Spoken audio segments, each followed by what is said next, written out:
two from there. The one of the greatest things, and we've touched on this before, is like the stretch goal, right? Like aim for something. I think Elon Musk says it. Like try and think, how can I get my 10-year goals in 6 months? And you're probably going to miss it. Yeah, he does. But you're going to get a lot further along than you will had you just aimed for your 6 months normally. That's the whole premise of Grant Cardone's 10X as well. Yeah. It's not necessarily to achieve 10X in a certain aspect of your life or business, but he goes, if you aim to make another 10X, but you get 8, well, it's better than doing 2. 100%. Have you seen the video of him talking to the guy who smokes weed? Don't know. And he talks to him and he's like, how much have you made? How much did you make last year? He's like, 180 grand. He's like, how much are you trying to do this year? He's like, 200. And he's like, yeah. He goes, so you want to make 200? Because you need to be playing a $2 million game. And then the guy's like, I smoke weed. And then he's like, do you think it's a problem? He's like, of course it's a problem. He goes, why? He goes, because if I'm going up against you and I don't smoke weed and you smoke weed, he goes, who do you think is going to win? Yeah. And he's like, yeah, you're right. See, I'm a big fan of the way, I think he's a freak of a human. GC. I love him. Yeah, me too. I think he's fantastic. Yeah. I think his concepts and way of thinking, he thinks big. You know, he does. Go big or go. Go bigger. Yeah. And everyone says home. When he said it to me, I was listening to it and I was like, home. And he's like, no, go bigger. See why you need me as your mentor? Yeah, that's it. You're right. You're right. It's so right. It's so true. But he practiced what he preaches. Oh, you know what I mean? Because he didn't have a jet. He didn't have a jet. And then he calls that his best investment, yeah? For him, absolutely. Yeah. And he was going to people and he was saying, well, he went and spoke to a billionaire mentor of his and he goes, should I get a jet? And the guy was like, fucking oath, absolutely you should. And he tells a story about how he went and got the jet and all that sort of stuff. He called up Gulfstream and said, I want a jet. They go, you can't get one for 2 years. And he goes to his accountant, I want you to wire this much money into their account right now. And he did, and they called him back and they go, no one has ever done that before. Because we'll have one for you in 3 months, or whatever it is. And he got one. He knows how to play the game. That's it. And then he went from doing that, and then he bought a couple of choppers. Did you see that too? And then he went during COVID. He became a billionaire because he learned in 2008 in the GFC when he was playing small, because he was playing small and he was affected by the GFC. He goes, I promise that the next time this happens, I'm not going to cop this. And he was saying it because I used to follow him pre-COVID. And he was saying, he goes, there's going to be something else that happens in this year that's going to bring the world to its knees, in the years to come. He goes, are you going to be ready for it? Or are you going to be like one of those players like me, like I was in 2008, worried and scared and contracting and all this sort of stuff. He blew up. Yeah, he became so hard. And he became a billionaire during that time. And you know what else he did? He protected the ship. He went in and fired 300 people in a day. Yeah, he said he went and fired, he had a department of 47 people, went and closed the whole department. That's it. How good's that? Fucking brutal. But business is brutal. It has to be. Business is brutal, yeah. And you know what? I guarantee you, he's probably hired more people now. Yes. Now coming out of it, he's probably got a bigger team now. He's giving more jobs, making a more positive impact on the economy now. Yeah. And he would have had he held on to everyone. He got roasted when he got rid of all those people. Yeah. Got absolutely annihilated.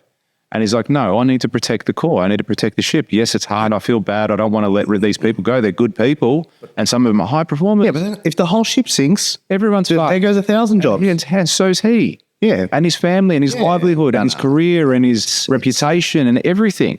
And that's a huge mistake that I made during COVID. I kept everyone and everything. I looked after everyone and everything. My clients, my employees, everyone. And the business suffered immensely as a result of that. We lost a huge amount of dollars and it wasn't the right move. It was a mistake. I made a nearly fatal error for the business. You learned. Absolutely. I will never do that again. The next time a COVID comes around, I'm going to look at it and I'm going to go, excellent. You, thank you for your service. See you later. Mr. Client, by the way, here's your notice of delay. Here are our delay costs. I'm not paying that. Excellent. We'll put your project on hold until such time that you're ready. But as per our contract, bang, bang, bang. So I'm prepared now. And that's not me being an asshole. That's me protecting the business and doing what's within my moral and ethical obligation to the business, to myself, to the project, to everything. You know who says the same thing? Kerwin Ray. Shout out to Kerwin. Cool. Get him on the Yes, give him a call. Oh, no. He says the same thing. He's like, your job as the captain is to keep the ship afloat. He goes, if it means you need to throw people overboard to keep most of the thing for now, that's what you need to do. Yeah. He's like, because there's no point holding on to everyone and the whole ship sinks and everyone dies. Because that's stupid. You're better off surviving the storm and then pulling these people back up. They're most likely not going to die. That's what I mean. That's right. Most likely they're going to be okay. Yeah, they might it might be a little bit rough, but they'll be okay. And then you can get them back, or they'll find. You know what I mean? Like we think too short term. Yeah. As humans, we're thinking about, how lunch is going to make you feel, not how if I eat a salad for the next 30 days, how good that's. Yeah. You know what I mean? So true. It's we think in this small, and that's half the problem. It's the way we think. We're taught to think about. You reckon it's got something to do with like biology and the way because right now we live in a world where, path of least resistance. No, more so we have more chance. Survival rates now are higher than ever. Absolutely, they are. But back in the days, it wasn't, and it was like my mum says this, and I say to her like something about next month, and she says like, "Oh, let's live to next month first." And I'm like, "You're probably gonna live to next month." Like statistically speaking, yeah, statistically speaking, nothing happens. You're gonna live to next, like you know what I mean. But it's like an old school mindset of don't think too far ahead. It's like don't spend your money before you've earned it. Yeah, see what I mean? Yeah. And that might be the problem too, man. The way we think. Like, why do we think like that? I feel like that's the limit because you need to see the big picture. You got to play the long game. Yeah, absolutely. You want to learn. We talk about. Also, I get helicopter lessons, man. You should come. Yeah, actually doing it. Me, yeah. Where? I can fly a helicopter. Listen. No shit. Yeah, sick. How good is it? It's so much fun, yeah. Is it really? So much. It's about $500 a lesson. It's all right. I want to get my helicopter license. Absolutely. I'm going to land a helicopter on the yacht. I'm going to do it. I'm not going to be in it. I'm going to sit there. It's going to be sick. But I'm doing How it many have you because... done? Only that one. Oh, okay. That's sick. Yeah. Dude, trust me. We'll go together. Yeah, that's cool. Last time I was in a helicopter, I got sick though. As in, I felt the motion sickness, which was really odd. I didn't think I would get it because I'm fine on boats, I'm fine on planes. But I remember once when I was on my honeymoon, funny enough, 10 years ago, we were on a plane to go see something, a helicopter. And as soon as it took off, I'm like, holy shit, what was that? And then the whole trip, I was like, man, this is not me. I don't know if it was just that particular helicopter or whatever it was, but yeah, I didn't love it. That might be a problem. Yeah, I'll give it another crack. I got no issues. It is so much. So did you actually, on your first lesson, You fly. grab the stick? Yeah, and you sit away down. go? First lesson, you sit down and you go through everything in person with them. Yeah. Like they explain what everything is.